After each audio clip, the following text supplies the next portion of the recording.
What's shaking? Hey, I'm Rick Jordan. Today, we're going all in. Here we go. Time to bust a relationship myth.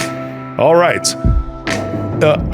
I've heard this stuff in years past, right? And also from a lot of people today. It's like, you know what? I'm just going to take a break. I'm going to be single, because I really need to heal first. I really need to get myself to a place to where I don't have any more trauma from my previous relationships. I don't have any more, latent PTSD from how that dude treated me. So I'm just going to have some me time. I don't think anybody really says that exact phrase anymore, but you get what I'm saying is that, this concept of I need to be fully healed before I jump into something else. And I'm going to blow that out of the water today and just tell you that you don't need to be, because you're going to be freaking waiting forever. No joke. You're going to be sitting there waiting forever while multiple potential partners are going to pass you by.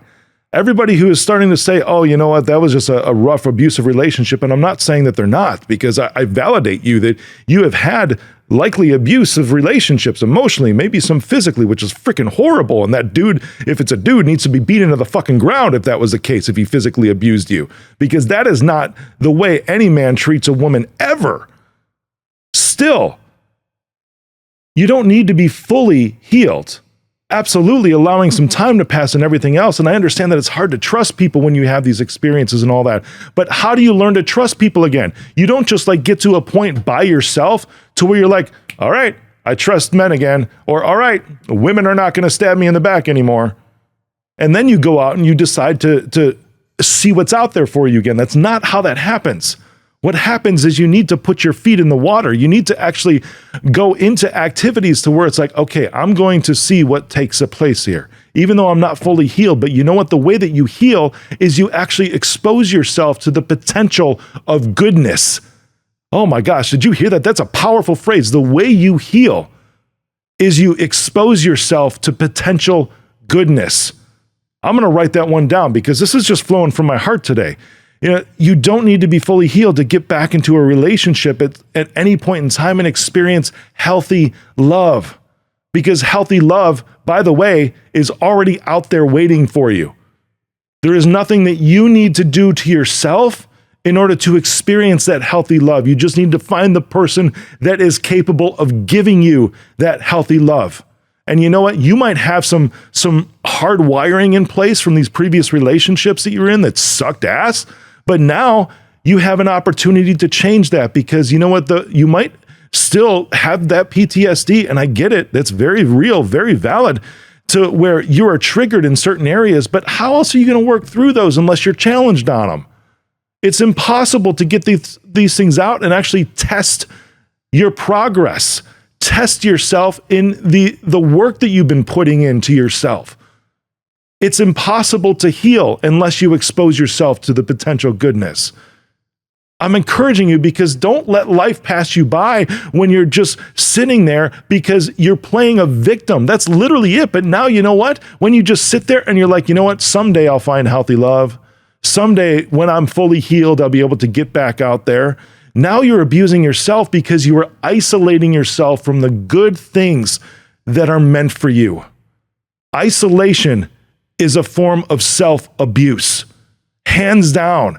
And the reason you're doing it is because you don't know any better. When you split up from a partner who has been abusive to you, especially emotionally, manipulation, gaslighting, all of that, now all of a sudden you start to gaslight yourself. Why? Because you're used to it and your brain thinks it's normal.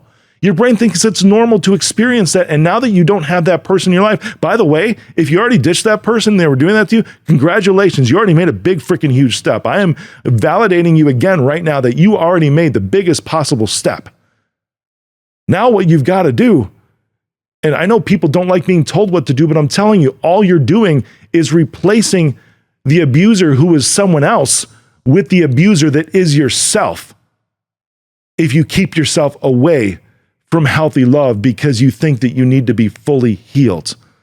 I'm telling you this, the reason why people are put on this planet is to be matched up together, whether this is even in relationships. Of course, we're talking about that today, but business, with kids, anything else, there are reasons certain kids with certain personalities are born that I believe in order to help the parents heal from something. They have an opportunity to raise their kids differently than what their parents were. They have an opportunity to break a generational curse, maybe of abuse, in how they raise their kids. And that helps them heal from that process and helps them notice, you know what? It's over, and I'm declaring that it's over. I'm going to heal. And the only way to heal is to have a kid and make a difference in how you parent versus how you were parented.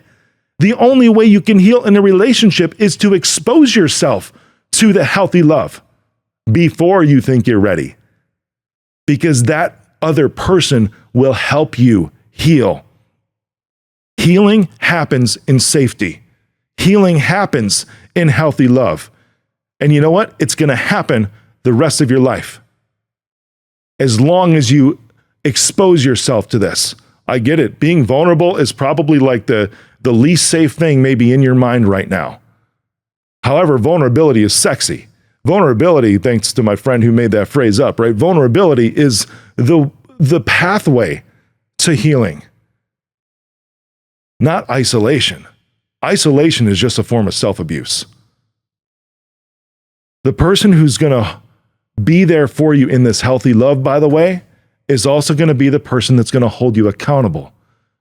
I was just talking about how your triggers, absolutely, they're still going to come up, because that person might do something that might seem like it was in your previous relationships, with the exception that they have good intentions. So where somebody else might have done something to manipulate you, maybe they brought you flowers, right, in an expectation to get sex that night. Okay, or maybe they took you out to dinner just because it was an obligation, that it was your birthday, and now they really want you to do that for their birthday because they need to be validated because they're insecure, but they're only putting out so you can put into them. They're only investing time for themselves. It just so happens that you're the mode to get there. I'm sure you've experienced it. Wham, I just felt it when I said that. There's a lot of people out there that are horrible when they do things for themselves under the mask of doing it for you. And it's really just transactional, because if I do, then you do. If you do, then I do. And that's how they think their relationships are supposed to go. No. So this is why I'm saying that if someone who is a healthy person for you, a safe person for you, they are your person. They are an example of healthy love. And now they come to you and they say, oh, you know what? I think I really want to celebrate you tonight. You did something great this week. You were excited, about, this milestone with our kids. They got potty trained this week, whatever it is. Our daughter got potty trained, or you know what? You crushed it at work this week. I want to go out and celebrate you. And then all of a sudden the gears start turning. It's like, because before, the only reason that happened is because they were really doing that for them in order to get something out of you in the future. But you know what? That's not the case with this new amazing person that you expose yourself to. This is where in the moment, you might get triggered. You might say something because it's a reaction from before, but you know what? That safe person does not mean that they stay silent. That safe person calls you out on your triggers. That safe person holds you accountable so that you don't have to carry that shit anymore. The reason why a safe person says something, the reason why a safe person holds you accountable, the reason why a safe person confronts you is for you, so that you don't have to carry that garbage anymore. God, you gotta hear me and open your heart to this today, because that person is there to help you heal. Isolation is self-abuse. Safe love, healthy love is also accountable love. That might not be something that you're ready for. When you feel like you're ready for that and you don't feel like you want to carry that shit anymore, that's when you'll start to see all the healthy love around. I'm excited for you because we just blew your mind today, blew your heart wide open. Now get after it.